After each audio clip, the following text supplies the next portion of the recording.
بسم الله الرحمن الرحيم. الحاقة ما الحاقة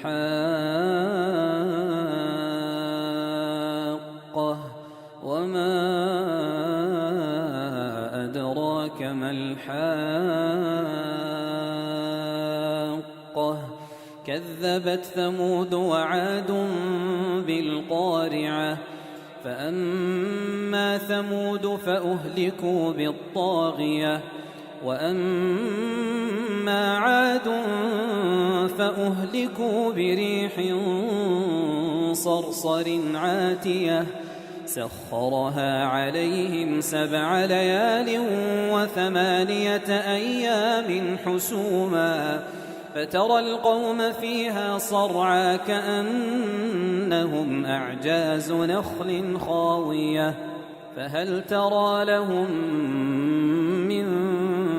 باقية وجاء فرعون ومن قبله والمؤتفكات بالخاطئة فعصوا رسول ربهم فأخذهم أخذة رابية إنا لما طغى الماء حملناكم في الجارية لنجعلها لكم تذكرة وتعيها أذن واعية فإذا نفخ في الصور نفخة واحدة وحملت الأرض والجبال فدكتا دكة واحدة فيومئذ وقعت الواقعة وانشقت السماء فهي يومئذ واهية والملك على أرجائها ويحمل عرش ربك فوقهم يومئذ 8 يومئذ تعرضون لا تخفى منكم خافية فأما من أوتي كتابه بيمينه فيقول هاؤم اقرءوا كتابيه إني ظننت أني ملاق حسابيه فهو في عيشة راضية في جنة عالية قطوفها دانية كلوا واشربوا هنيئا بما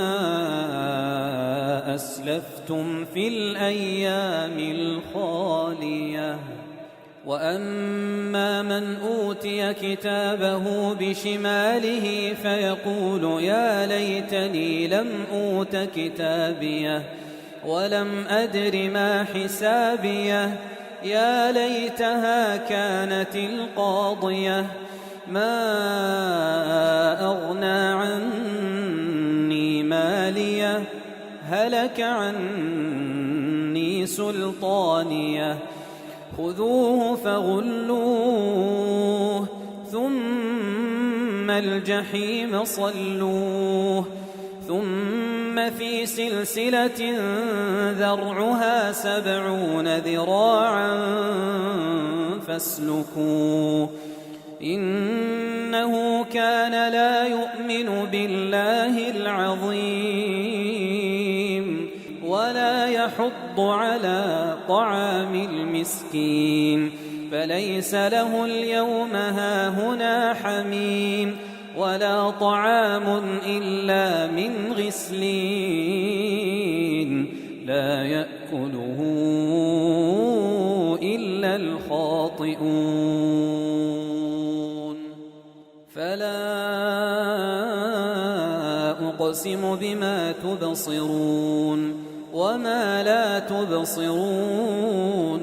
إنه لقول رسول كريم وما هو بقول شاعر قليلا ما تؤمنون ولا بقول كاهن قليلا ما تذكرون تنزيل من رب العالمين ولو تقول علينا بعض الأقاويل لأخذنا منه باليمين ثم لقطعنا منه الوتين فما منكم من أحد عنه حاجزين وإنه لتذكرة للمتقين وإنا لنعلم أن منكم مكذبين وإنه لحسرة على الكافرين وإنه لحق اليقين فسبح باسم ربك العظيم.